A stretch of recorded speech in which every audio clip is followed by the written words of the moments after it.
Mark సువార్త 7వ అధ్యాయం 24 నుంచి 30వ వచనం వరకు చదువుకుందాం. ఆయన అక్కడి నుండి లేచి తూరు సీదోనుల ప్రాంతములకు వెళ్ళి ఆయన మరుగై ఉండలేకపోయాను. అపవిత్రాత్మ పట్టిన చిన్న కుమార్తె గల యొక్క స్త్రీ ఆయనను గూర్చి విని వెంటనే వచ్చి ఆయన పాదముల మీద పడెను. ఆ స్త్రీ సురోఫెనికయ వంశమందు పుట్టిన గ్రీసు దేశస్థురాలు. ఆమె తన కుమార్తెలో నుండి ఆ దయ్యమును వెళ్ళగొట్టమని ఆయనను వేడుకొనెను. ఆయన ఆమెను చూచి, పిల్లలు మొదట తృప్తి పొందవలెను, పిల్లల రొట్టె తీసుకొని కుక్క పిల్లలకు వేయుట యుక్తము కాదనెను. అందుకు ఆమె, నిజమే ప్రభువా, అయితే కుక్క పిల్లలు కూడా బల్ల క్రింద ఉండి పిల్లలు పడవేయు రొట్టె ముక్కలు తినును గదా అని ఆయనతో చెప్పెను. అందుకు ఆయన, ఈ మాట చెప్పినందున వెళ్ళుము, దయ్యము నీ కుమార్తెను వదిలిపోయినదని ఆమెతో చెప్పెను. ఆమె ఇంటికి వచ్చి తన కుమార్తె మంచము మీద పండుకొని ఉండుటయు దయ్యము వదిలిపోయి ఉండుటయు చూచెను. ఇదే సంఘటన మత్తయి ఇంకో రీతిలో రాస్తున్నాడు. మత్తయి సువార్త 15వ అధ్యాయము 21 నుంచి 28 వరకు. యేసు అక్కడ నుండి బయలుదేరి తూరు సీదోనుల ప్రాంతములకు వెళ్ళగా, ఇదిగో ఆ ప్రాంతముల నుండి కనాను స్త్రీ యొకత వచ్చి, ప్రభువా, దావీదు కుమారుడా, నన్ను కరుణింపుము, నా కుమార్తె దయ్యము పట్టి బహు బాధపడుచున్నదని కేకలు వేసెను. అందుకు ఆయన ఆమెతో ఒక్క మాట అయినను చెప్పలేదు. అప్పుడు ఆయన శిష్యులు వచ్చి, ఈమె మన వెంబడి వచ్చి కేకలు వేయుచున్నది గనుక ఈమెను పంపివేయమని ఆయనను వేడుకొనగా, ఆయన ఇశ్రాయేలు ఇంటి వారై నశించిన గొర్రెల యొద్దకే గాని మరి ఎవరి యొద్దకును నేను పంపబడలేదనెను. అయినను ఆమె వచ్చి ఆయనకు మ్రొక్కి, ప్రభువా, నాకు సహాయము చేయమని అడిగాను. అందుకు ఆయన, పిల్లల రొట్టె తీసుకొని కుక్క పిల్లలకు వేయుట యుక్తము కాదని చెప్పగా, ఆమె, నిజమే ప్రభువా, కుక్క పిల్లలు కూడా తమ యజమానుల బల్ల మీద నుండి పడు ముక్కలు తినును గదా అని చెప్పెను. అందుకు యేసు, అమ్మా, నీ విశ్వాసము గొప్పది, నీవు కోరినట్టే నీకు అవునుగాక అని ఆమెతో చెప్పెను. ఆ గడియలోనే ఆమె కుమార్తె స్వస్థత నొందెను. తేడా ఉందా? అక్కడ ఉండే వచనాలకు ఇక్కడ ఉండే వచనాలకు కొంత తేడా ఉంది. కొన్ని విషయాలు అక్కడ లేని విషయాలు ఇక్కడ ఉన్నాయి, ఇక్కడ లేని విషయాలు మార్కు సువార్తలో ఉన్నాయి. కనుక మనము సువార్తలను పఠించేటప్పుడు లేదా ధ్యానించేటప్పుడు మిగతా సువార్తికులు ఏం చెప్పారు, ఏ సందర్భంలో చెప్పారు అన్నది కూడా మనము చూడాలి. వారి ఉద్దేశం ఏంటి? మత్తయి ఉద్దేశం ఒక రకంగా ఉంటుంది, మార్కు ఉద్దేశం ఒక రకంగా ఉంటుంది, లూకా ఉద్దేశం ఒక రకంగా ఉంటుంది, యోహాను ఉద్దేశం మరో రకంగా ఉంటుంది. వారి ఉద్దేశపు వెలుగులోనే ఈ విషయాలను మనము ధ్యానం చేసుకోవాలి. ప్రార్థన చేసుకుందాం. ప్రభువా, ముందున్న సమయాన్ని మా కొరకై దీవించమని, మీరే మహిమ పొందమని. వాక్యము మీది, వాక్యములో శక్తి ఉంది. ప్రకటించే మేము మా సొంత మాటలు కాకుండా కేవలము ఒరిజినల్ గ్రంథకర్త అయిన మీ మనసులోను, మానవ గ్రంథకర్త అయిన మార్కు మనసులోను ఉన్న విషయాలను వెలికి తీసి దాన్ని మాకు అన్వయింప చేసుకోవడానికి తగిన కృప దయచేయవలనని ప్రార్థిస్తూ ఉన్నాం. ఈ మాటలు ఈ దినాన దాదాపు 2000 సంవత్సరాల తర్వాత మాకెలా, మా జీవితాలకు ఎలా అన్వయింప చేసుకోవచ్చో ప్రభువా, ఆ సూత్రాలు కూడా మాకు నేర్పించమని యేసుక్రీస్తు ప్రభు పేరిట వేడుకుంటున్నాము తండ్రి. ఆమేన్. మార్కు సువార్త 1వ అధ్యాయం నుంచి 10వ అధ్యాయం వరకు యేసు ఎవరు అనే ప్రధానమైన విషయం మనం చూస్తాం. అందులో యేసును గూర్చి అసలు మనం ఈ మార్కు సువార్త ధ్యానం చేస్తూ ఉండగా యేసుక్రీస్తు ప్రభు యొక్క మనస్తత్వం మనం నేర్చుకుంటాం. యేసుక్రీస్తు ప్రభు యొక్క క్యారెక్టర్ మనం నేర్చుకుంటాం. యేసుక్రీస్తు ప్రభు యొక్క ఆయన క్రియలు, అంటే నైతికంగా ఒక మానవుడిగా ఆయన చేసిన క్రియలు ఎలా ఉన్నాయో వాటిని నేర్చుకోవడం జరుగుతూ ఉంది. క్రైస్తవుని యొక్క అంతిమోద్దేశం రోమాపత్రిక 8:29లో వ్రాయబడింది. అంతిమోద్దేశం, అది ultimate goal or ultimate purpose of a Christian ఏంటి అని అంటే మనమందరం క్రీస్తు సారూప్యంలోనికి ఎదగడం. క్రీస్తు సారూప్యంలోనికి ఎదగడం అంటే మనం యేసు ప్రభు దేవుడు కాబట్టి మనం కూడా దేవుళ్ళం అవుతాం అని ఎన్నడూ ఊహించద్దు. అది కాదు మనం మాట్లాడేది.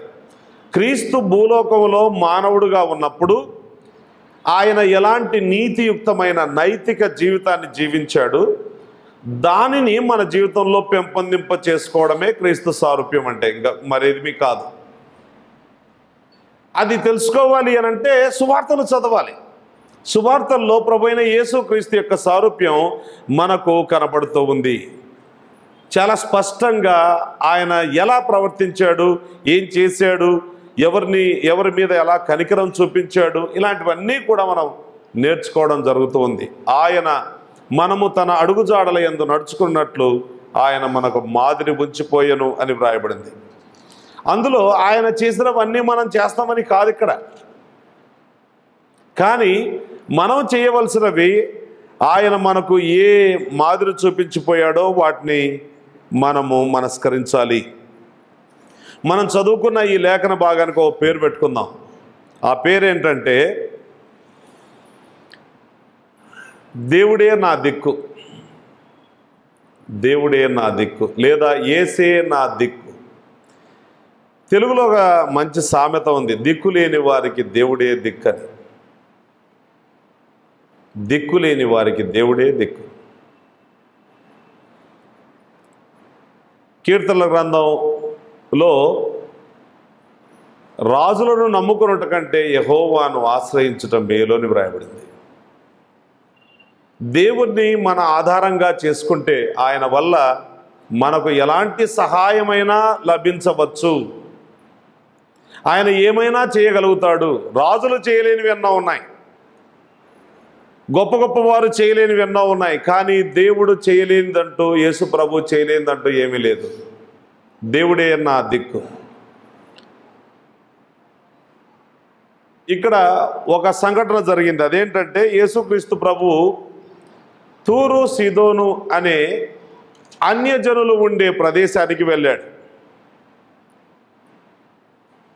అక్కడ ఆయన ఉన్నప్పుడు, ఒక ఇంట్లో ఉన్నప్పుడు ఒక స్త్రీ పరిగెత్తుకుంటూ వచ్చింది. ఆమె యేసు ప్రభువును వేడుకుంది, అయ్యా నా కుమార్తె దయ్యం పట్టి బహు బాధపడుతూ ఉంది, దయచేసి ఆమెకు సహాయం చేయండి అని ఆమె అడిగింది. యేసు ప్రభువు ఆమె విశ్వాసాన్ని పరీక్షించడానికి కొన్ని మాటలు చెప్పి ఆ తర్వాత, అమ్మా నువ్వు వెళ్ళిపో, నీ కుమార్తె బాగైంది అని చెప్పాడు. వెంటనే ఆ క్షణంలోనే ఆ కుమార్తె బాగైంది. ఇది కథ, జరిగిన విషయం. దీన్ని 3 భాగాలుగా చేసుకుందాం. ఎందుకు ఈ 3 భాగాలు 4 భాగాలు ఎందుకు అని అంటే, మనం ఏం నేర్చుకున్నామో జ్ఞాపకం ఉంచుకోవడం కోసం. అంటే అక్కడ ఉంటుంది ఆ విధంగా ఒక కథలో కూడా ఒక ప్రారంభం ఉంటుంది, అంటే మెయిన్ బాడీ ఉంటుంది, ఆ తర్వాత చివరి సన్నివేశం ఉంటుంది, కన్క్లూషన్ ఉంటుంది. అది చాలా రసవత్రంగా ఉండే అవకాశం కూడా ఉంటుంది. ఇక్కడ చివరి సన్నివేశం, మొదటి సన్నివేశం చాలా బాధకరం, చివరి సన్నివేశం చాలా ఆనందకరం. ఆమె బాధతో వచ్చింది, సంతోషంతో వెళ్ళిపోయింది. సమస్యతో వచ్చింది, పరిష్కారంతో వెళ్ళిపోయింది. ఎవరికైనా ఇలాంటి కథ వినాలి అని ఆశ ఉండదా? కథలో చివరిలో సంతోషకరమైన ఎండింగ్ ఉండాలి. అలా ఉంటే బాగుంటుంది. బైబిల్ కూడా అలాగే ప్రారంభించబడింది. బైబిల్ అంతా ఒకటే కథ. దేవుడు మానవునితో కలిగి ఉన్న సంబంధం. మొదటి 2 అధ్యాయాలు చాలా అద్భుతమైన అధ్యాయాలు. దేవుడు సృష్టిని చేశాడు, ఈ మానవుల్ని చేశాడు, వాళ్ళకి వివాహం చేశాడు, వాళ్ళు హ్యాపీగా ఉన్నారు. వాళ్ళ హ్యాపీనెస్ ఇంత అంత అని చెప్పడానికి వీల్లేదు. అయితే ఆ సంతోషాన్ని సాతానుడు అనేవాడు వచ్చి పాడు చేశాడు.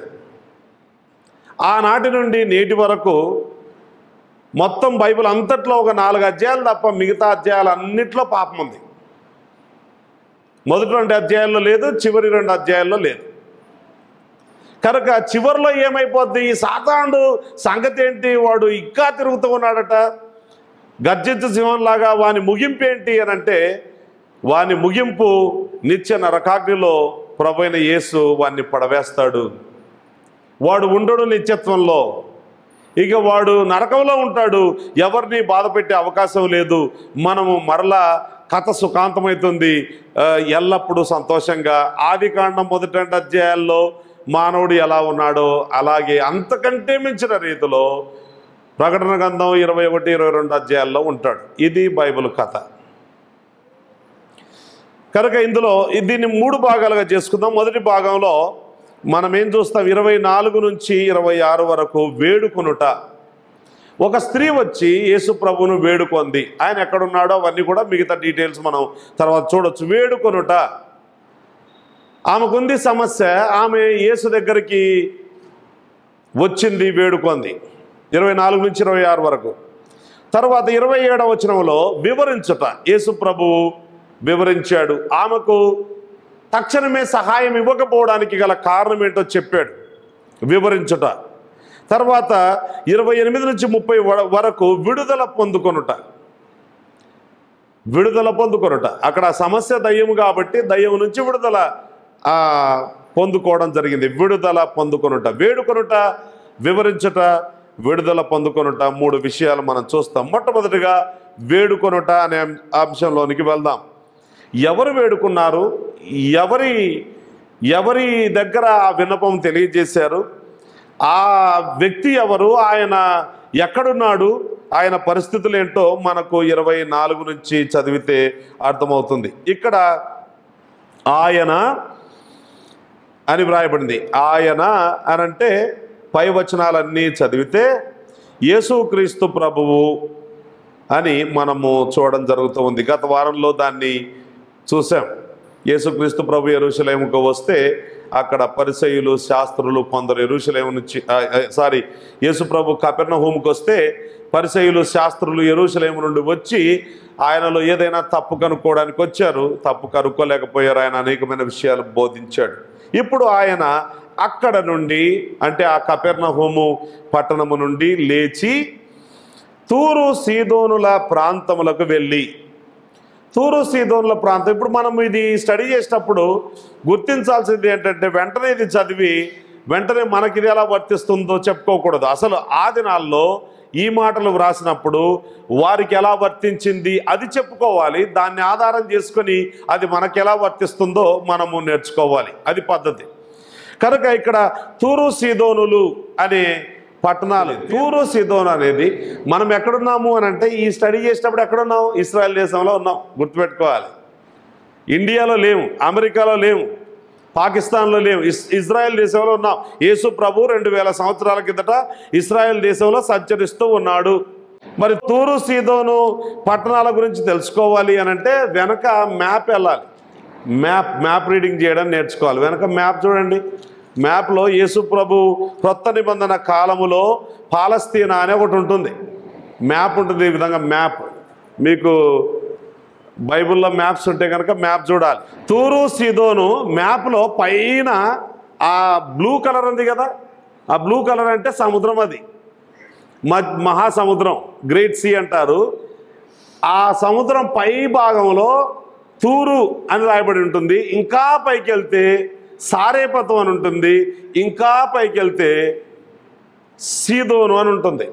తూరు సీదోను పట్టణములు అని అంటే మ్యాప్లో ఎక్కడున్నాయండి, పైన ఉన్నాయి. పైన మ్యాప్లో ఉన్నాయంటే చదువుకున్న పిల్లలు చెప్పండి, మ్యాప్లో పైన ఏముంటుంది, నార్త్ ఉంటుంది. ఆల్వేస్ గుర్తుపెట్టుకోవాలి.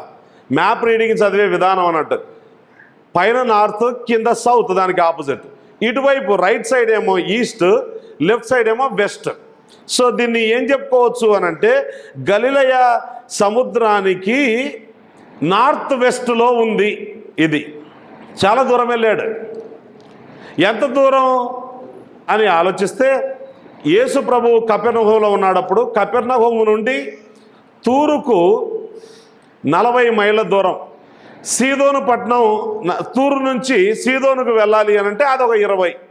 మొత్తానికి 40 నుంచి 60 మైళ్ళ దూరము యేసు ప్రభు వెళ్ళాడు.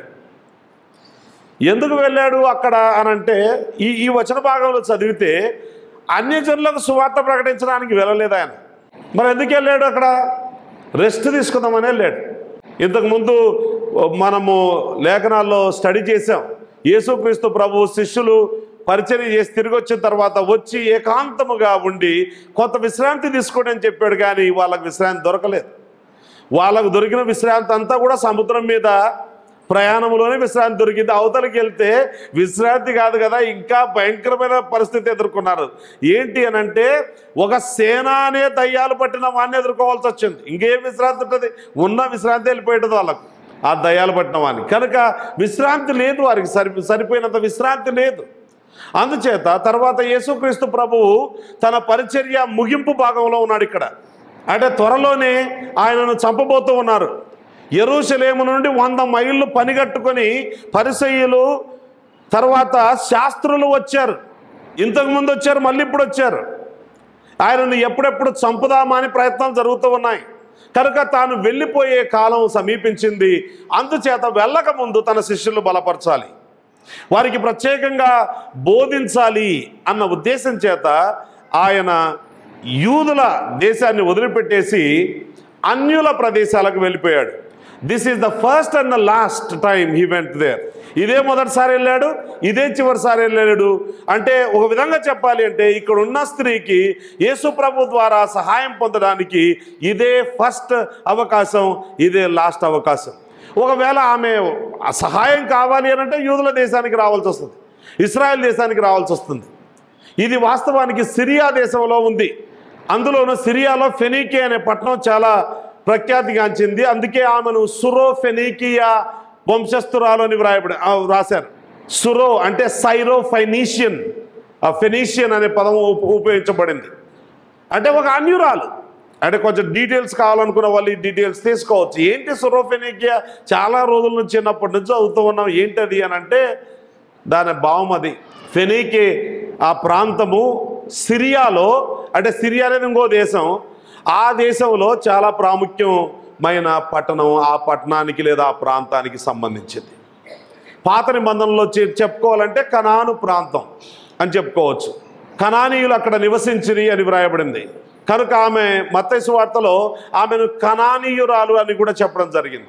ఒక అన్యురాలు. ఇంకా స్పష్టంగా చెప్పడం ఏంటంటే ఆమె గ్రీసు దేశస్థురాలు, ఆమె యూదురాలు కాదు, ఆమె గ్రీసు దేశస్థురాలు. ఒక అన్యురాలు యేసు ప్రభు దగ్గరికి రావడం జరిగింది. అయితే యేసుక్రీస్తు ప్రభువు ఆయన కపెర్నహూము పట్టణం నుంచి లేచి తూరు సీదోన్ల ప్రాంతంలోకి వెళ్ళి ఒక ఇంట ప్రవేశించి తాను ఆ ఇంట్లో ఉన్నట్టుగా తన శిష్యులతో వచ్చినట్టుగా ఎవరికీ చెప్పవద్దని ఆయన కోరుకున్నాడు.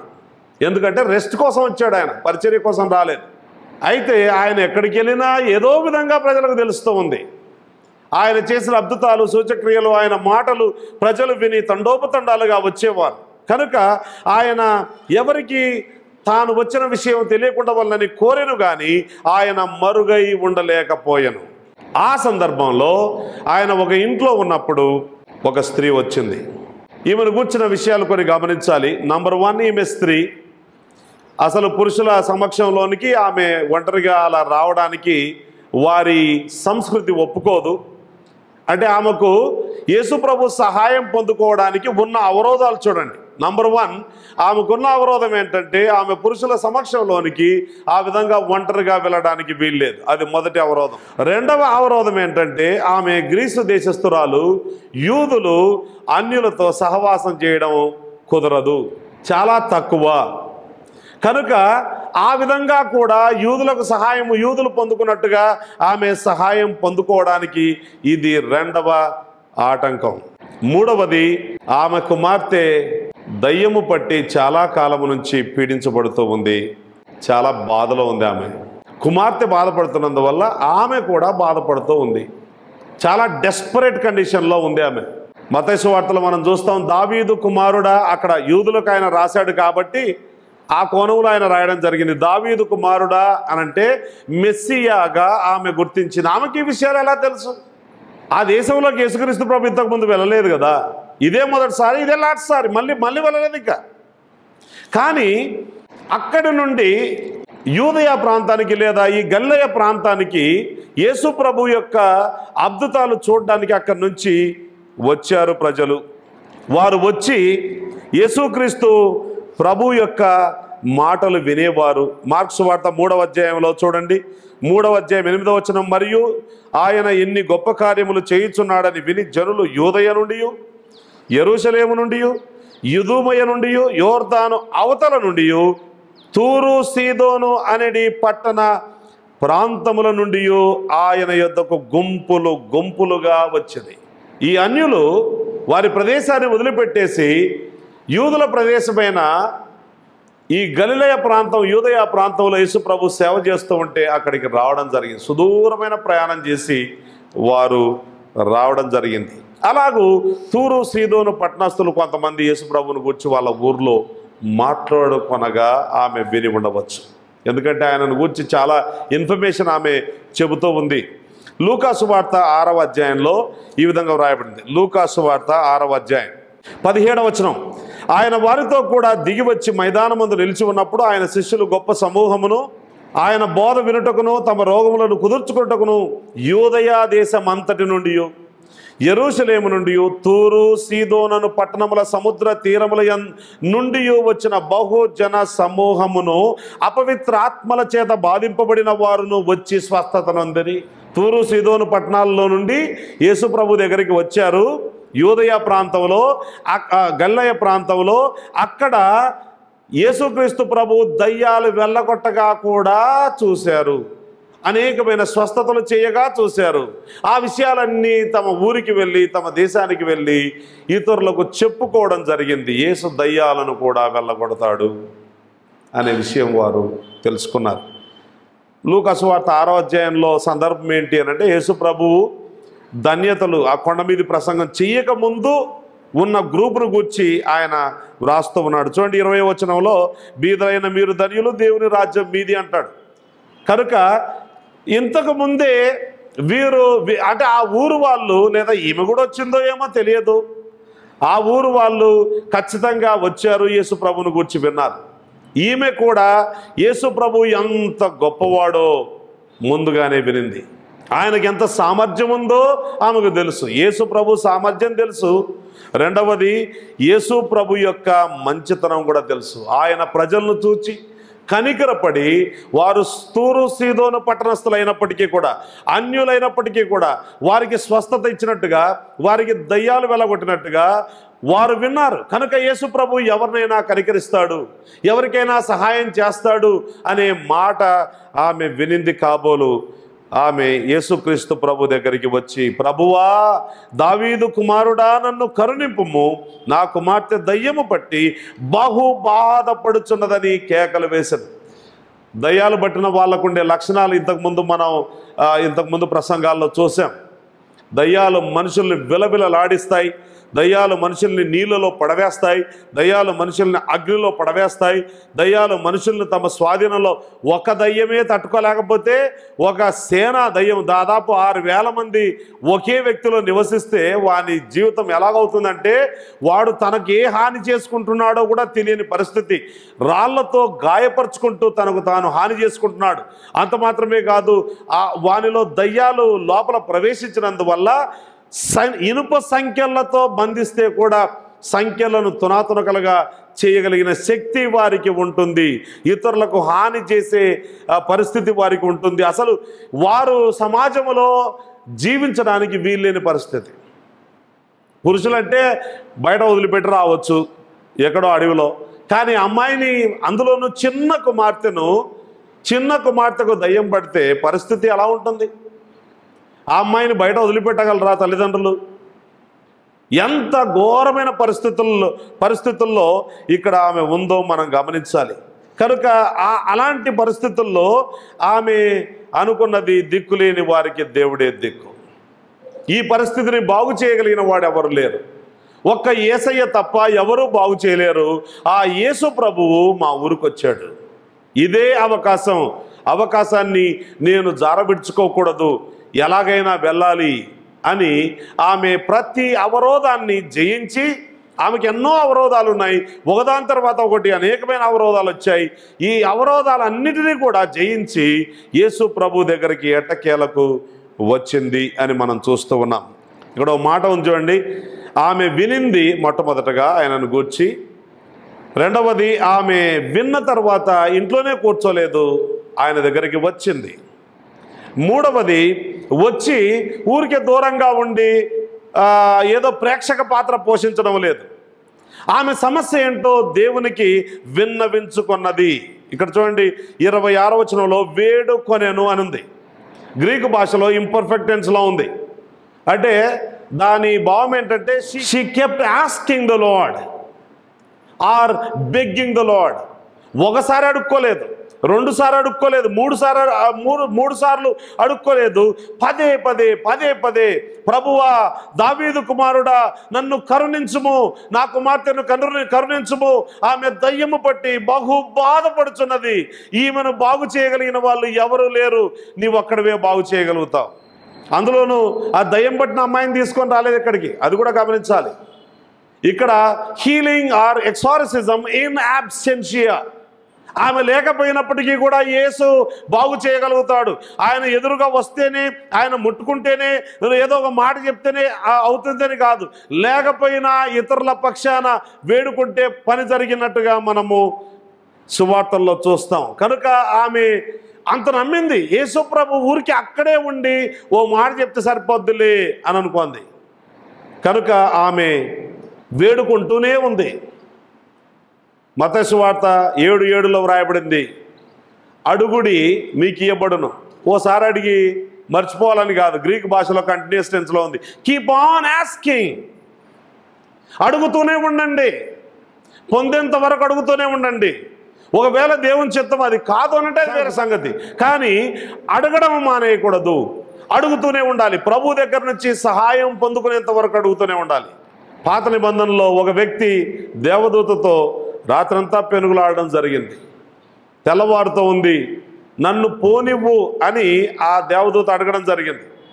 ఆ పెనుగులాడే వ్యక్తి యాకోబు అంటాడు, నీవు నన్ను ఆశీర్వదించితేనే కానీ నేను నిన్ను పోనీయను.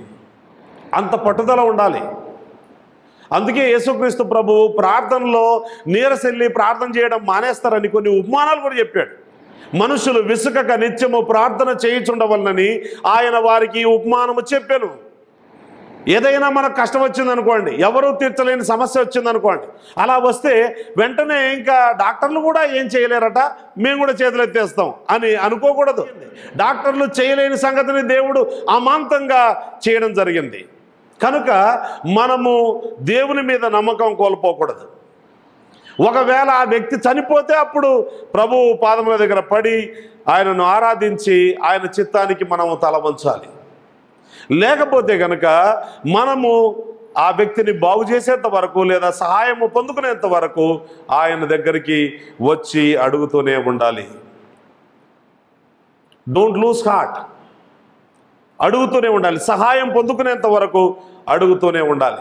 ఇక్కడ ఈమెకు ఉండే సమస్య ఏంటంటే ఆమెకు మాటకు దయ్యం పట్టింది. మన సమస్యలు వేరుగా ఉండవచ్చు. సమస్య ఏదైనా కానీ దేవుడే దిక్కు అనుకొని దేవుని దగ్గరికి వస్తే ఆ సమస్యకు పరిష్కారం దేవుడు ఏ విధంగానైనా నీ జీవితంలో చేయవచ్చు. ఎలా చేస్తాడనేది ఆయనకు వదిలిపెట్టండి. సహాయము ప్రభు దగ్గర నుంచి మనము పొందుకోవడానికి మనం ఆయన దగ్గరికి రావాలి. She kept on asking the lord. అక్కడ వేడుకొనుట అంటే సహాయము పొందు వరకు ప్రభువు మీద ఆధారపడి ముందుకు సాగిపోవడం.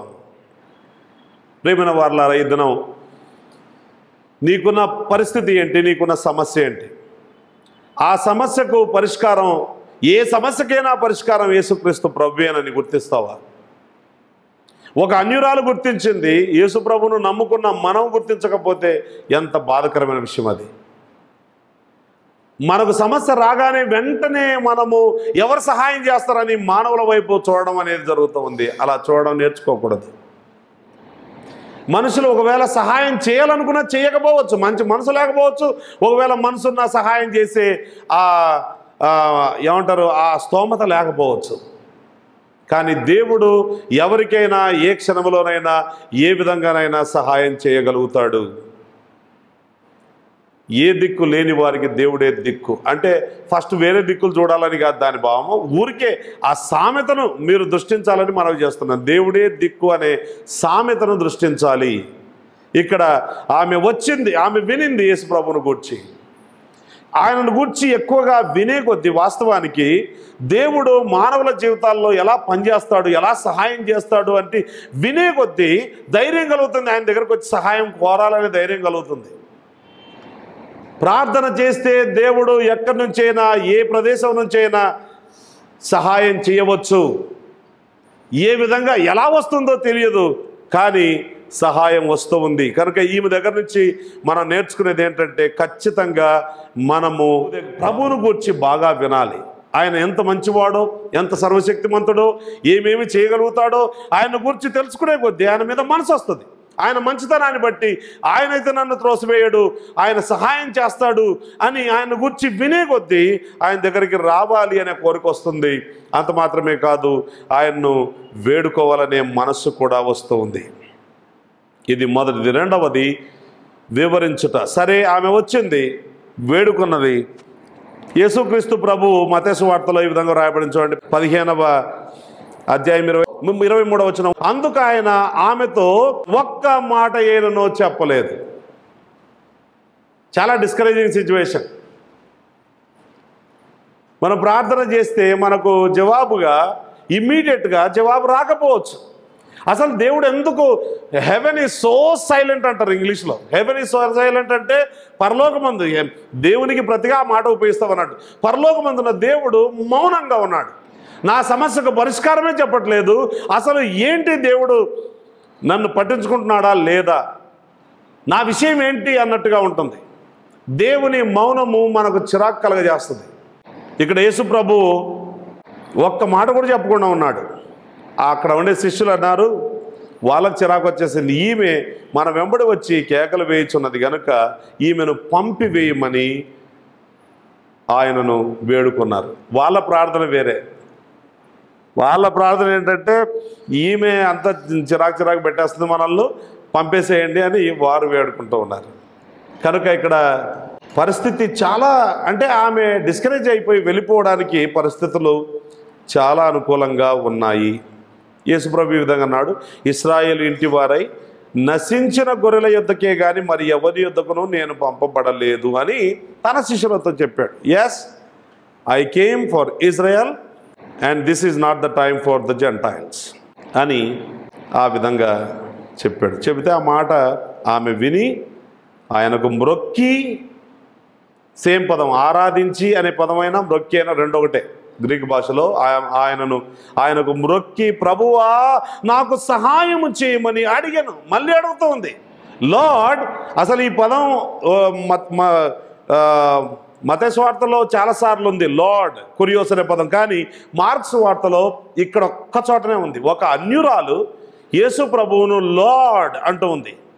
ప్రభువా అంటే ఆయన శక్తిని గుర్తించింది, ఆయన ప్రేమను గుర్తించింది, ఆయన సహాయం చేస్తాడు అనే ఆశతో ఆమె వచ్చింది. ఇంతకుముందు వాళ్ళ ఊరు వాళ్ళకు సాయం చేశాడు.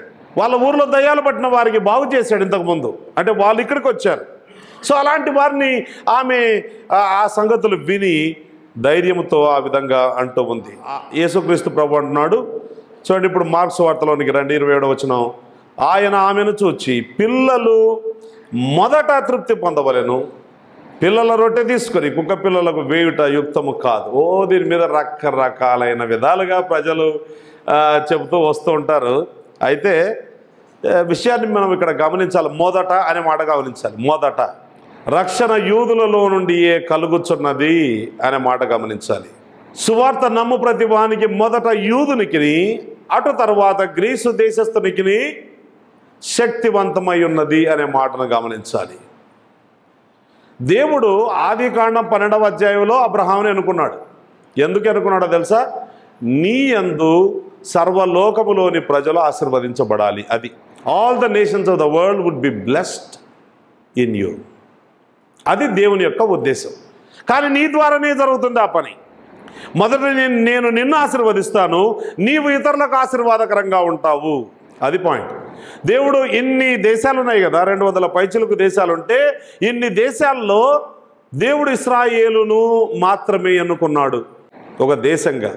ఎందుకు ఎన్నుకున్నాడు అంటే ఈ దేశము ఆశీర్వాదాలు పొందుకొని అంతటితోనే ఆగిపోవాలని కాదు, ఆశీర్వాదాలను ఇతరులకు ఇచ్చి వారు కూడా ఇతరులకు ఆశీర్వాదకరంగా ఉండాలి, అన్యజనులకు ఆశీర్వాదకరంగా ఉండాలి. కానీ ఇప్పుడు యేసుక్రీస్తు ప్రభు మొదట వచ్చింది ఆయన ఇశ్రాయేలు యొద్దకే. ఇంతకుముందు తన శిష్యులతో చెప్పాడు, మీరు అన్యజనుల ప్రదేశములలో ప్రవేశించకండి, ఇశ్రాయేల్ దేశంలోనే వెళ్ళండి అని చెప్పాడు. ఇంతకుముందు కూడా ఆయన తన శిష్యులను పంపించినప్పుడు, సేవకు పంపించినప్పుడు కూడా అదే మాట చెప్పాడు. This is first and foremost వీళ్ళకి ఇవ్వబడాలి.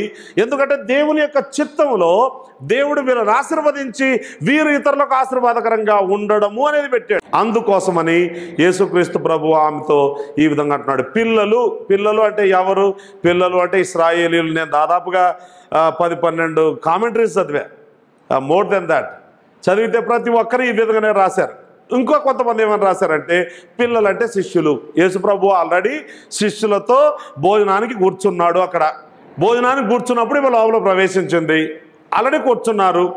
సో ఇప్పుడు పిల్లలు అని అంటే తన శిష్యులు. ఆయన ఒక ఉదాహరణ చెప్పాడు, సింపుల్గా అంతే. అక్కడ ఇంట్లో ఉండే ఉదాహరణనే యేసుప్రభు ఎప్పుడైనా కానీ ప్రజలకు అర్థమయ్యే ఉదాహరణలు చెప్పాడు. చాలా సింపుల్వి, ప్రజలకు అర్థమయ్యే రీతిలో చెప్పాడు. ఆయన ఇంట్లో ఒక ఉదాహరణ తీసుకున్నాడు. అదేంటంటే ఇంట్లో కుక్క పిల్లలు ఉన్నాయి. కుక్కలు కాదు, ఇక్కడ ఉపయోగించబడిన పదానికి ఇక తెలుగులో కానీ ఇంగ్లీష్లో కానీ చాలా బాగుంది. ఇవి డాగ్స్ కాదు, డాగీస్ అని చెప్పుకో. ఏంటి డాగ్స్ అండ్ డాగీస్కి ఏంటి తేడా? రెండు ఒకటే కదా అనుకోవచ్చు. డాగీస్ అంటే ప్రేమతో మనం పెంచుకున్న కుక్క పిల్లలను డాగీ అంటాం. స్కావెంజర్ డాగ్స్, బయట వీధి కుక్కలు ఉంటాయి చూడండి, వాటిని డాగీ అనరు. అవి స్కావెంజర్స్, అవి కరుస్తాయి. ఇక్కడ కుక్క పిల్లలు చాలా మృదువుగా మాట్లాడిన మాట ఇది. ఇది సింపుల్గా చెప్తూ ఉన్నాడు. ఏమ్మా, నేను వీళ్ళ దగ్గరకు వచ్చాను, వీళ్ళతో మాట్లాడాలి, ఇదిగో వీళ్ళను ప్రత్యేకంగా ట్రైనింగ్ చేయడానికి వచ్చాను, వీళ్ళని వదిలిపెట్టేసి అంటే ఇప్పుడు యేసుప్రభు ఎక్కడ పోయినా ఆయనకు ఏమంటారు, విశ్రాంతి దొరకట్లేదు. తన శిష్యుల్ని తర్బీదు చేసే పనిలో ఉన్నాడు కనుక వీళ్లకు ఈ పని చేయడం వదిలిపెట్టేస్తే వాస్తవానికి చాలా పరిచర్య ఉందని, ఇది ట్రైనింగ్ పరిచర్య వదిలిపెడితే చాలా నష్టం జరుగుతుంది. ఎందుకంటే వీళ్ళను ట్రైన్ చేశాడు యేసుప్రభు. అందుకే సెకండ్ హాఫ్ మినిస్ట్రీలో యేసుప్రభు పరిచర్యలో రెండవ హాఫ్లో ఎక్కువ శాతము 12 మందితోనే గడిపాడు. అదేంటి, ఇన్ని లక్షల మంది లేదా వేల మంది వస్తూ ఉంటే, వేల మంది వస్తే ఎంత అద్భుతంగా ఉంటుంది ప్రసంగం చేయడం. అదే 12 మందితోనో 10 మందితోనో కూర్చుంటే చప్పగా ఉంటుంది కదా, ఏం బాగుండదు. వేల మందికి వాక్యం చెప్పడం అంటే చాలా అద్భుతంగా ఉంటుంది. కానీ వాస్తవానికి ఎక్కువ పని జరగాలి అని అంటే ఇదిగో కొద్ది మందికి మంచి ట్రైనింగ్ ఇవ్వాలి. ఒక వ్యక్తి చేసేది వేరు, 12 మంది చేసేది వేరు. ఆ 12 మంది ఇంకో 12 మందిని తయారు చేశారనుకోండి, మొత్తానికి 24 మంది బయట పోయి పనిచేస్తే చాలా దివ్యంగా పని జరుగుతుంది. అందుకే వీళ్ళు భూలోకాన్ని తలక్రిందులు చేసేసారు. యేసు ప్రభువు తన శిష్యులతో ఏకాంతంగా ఎక్కువ సమయం గడపడానికి వచ్చాడు. అందుచేత అమ్మా, don't you allow us to eat? నా ఐ యామ్ విత్ మై, ఇక్కడికి వచ్చిందే ఉద్దేశం నేను నా శిష్యులకు బోధించడం కోసం, వారికి రెస్ట్ ఇవ్వడం కోసం, నేను రెస్ట్ తీసుకోవడం కోసం. అయితే ఆయన ఏమంటున్నాడంటే మృదువుగా, ఇప్పుడు మేము భోజనం చేస్తున్నాం, ఇప్పుడు పేతురు ఎదుట ప్లేట్ పెట్టారనుకోండి, భోజనం పెట్టారు, అది తీసుకొని కుక్క పిల్లకి వేస్తే ఎలా ఉంటుంది? సరిగ్గా ఉండదు. సింపుల్. అంటే యూదులు అన్యులను కుక్కల్లాగా భావించేవారు, నో డౌట్ అబౌట్ దాట్. కానీ యేసుక్రీస్తు ప్రభువు అలాగ మాట్లాడడం లేదు. ఇది కేవలం ఒక చిన్న ఉదాహరణ మాత్రమే. మీరు కుక్కలు అని అనట్లేదు. ఇక్కడ కుక్కలు అనే పదం కూడా లేదు, కుక్క పిల్లలు. గ్రీక్లో కూడా పదం చాలా స్పష్టంగా ఉంది. It's just pet dogs at home, puppies at home. అంటే ఈ ప్రయారిటీ గురించి మాట్లాడుతూ ఉన్నాడు యేసుప్రభు. మాట్లాడేది అంటే ప్రయారిటీ, ప్రాధాన్యత. నేను I have to spend time with them, I cannot come, this is my priority. ఇప్పుడు నేను అన్యజనులకు సువార్త ప్రకటించడానికి రాలేదు. నేను ఒకానొక రోజు రాబోతుంది, నా శిష్యులను నేను పంపిస్తాను. వాళ్ళు అన్యజనుల ప్రదేశాలన్నీ తిరిగి భూలోకాన్ని తలక్రిందులు చేస్తారు.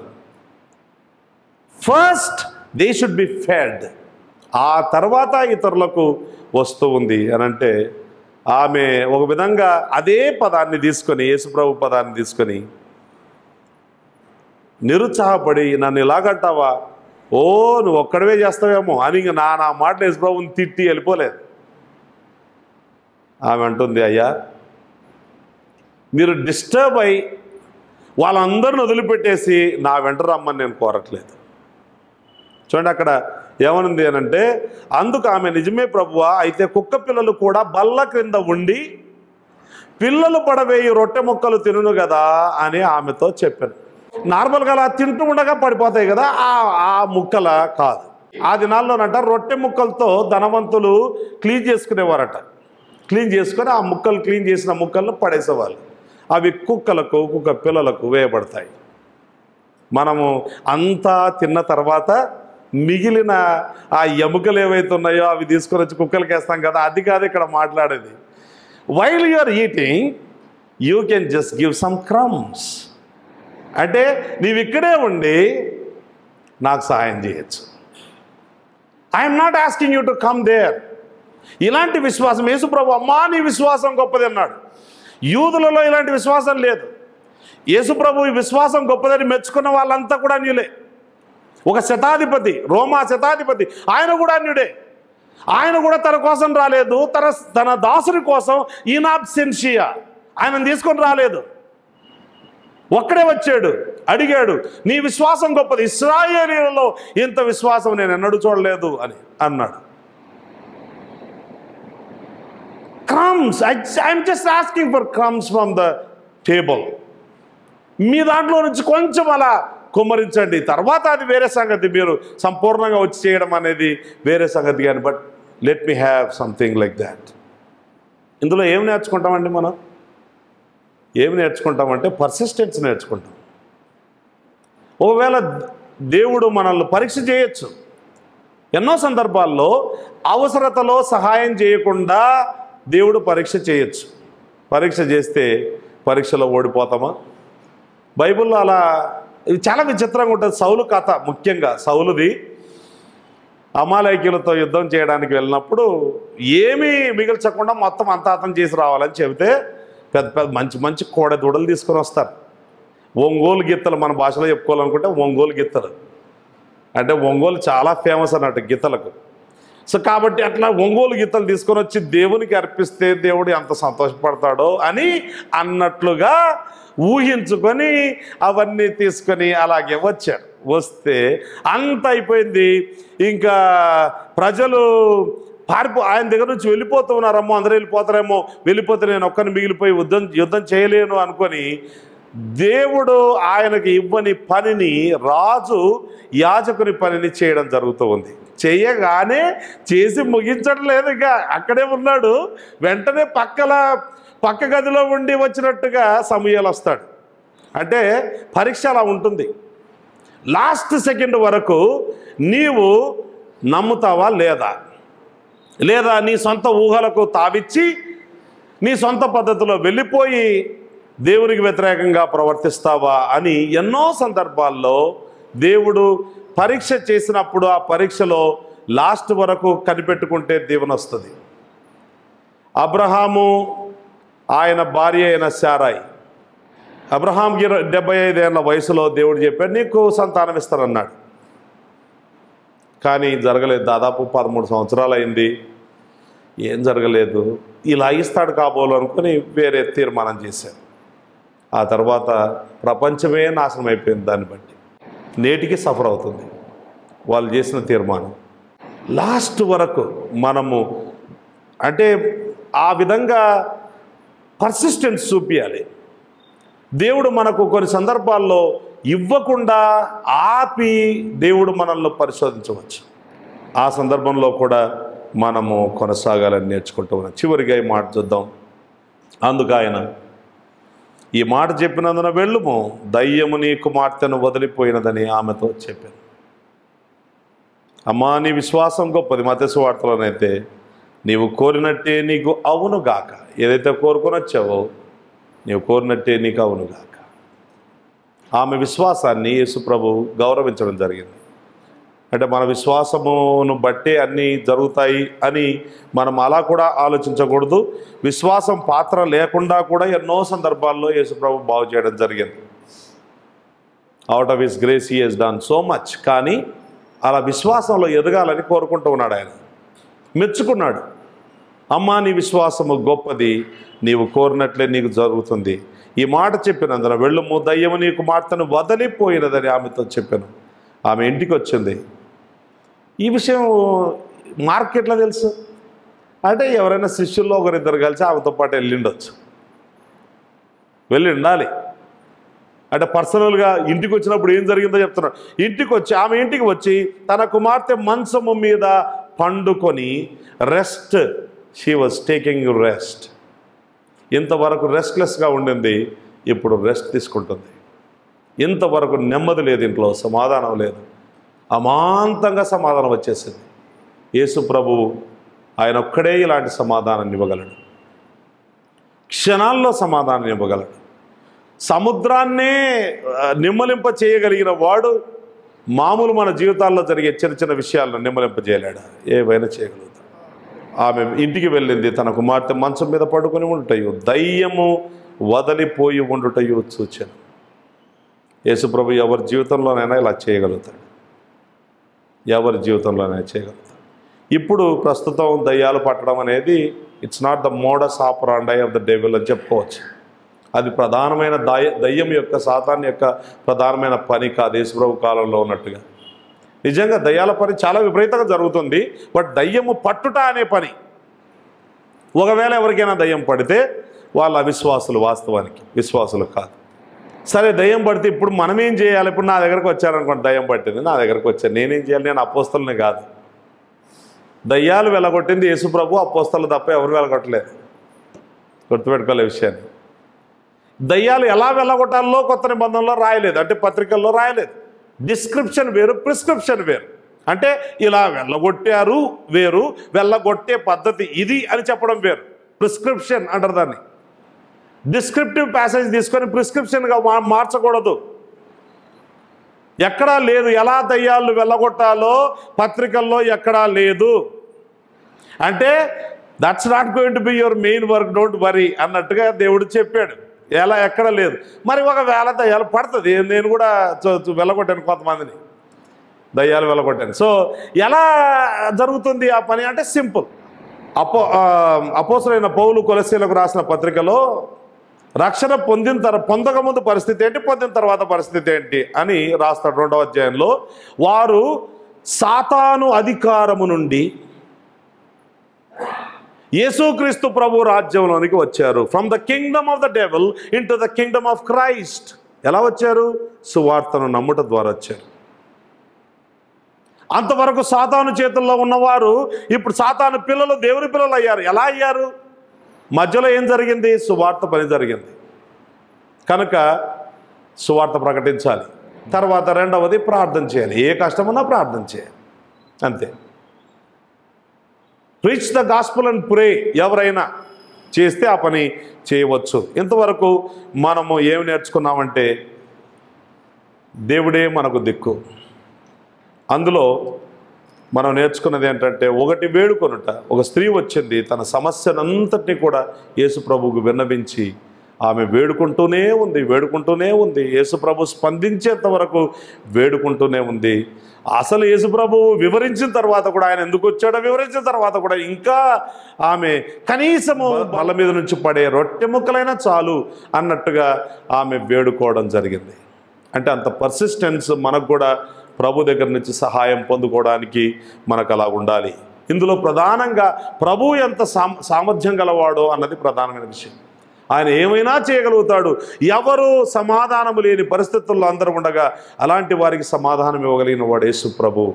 తక్షణమే ఇస్తాడు, ఏమైనా చేస్తాడు అనేది మనం చూస్తూ ఉన్నాం. కనుక వేడుకొనుట, వివరించుట, విడుదల పొందుకొనుట. నీ జీవితంలో పరిస్థితులు ఎలా ఉన్నా ఆయన అన్నిటికీ చాలిన వాడని గుర్తించి ఆయన దగ్గరికి వచ్చి అడిగితే నీవు సహాయం పొందుకుంటావు.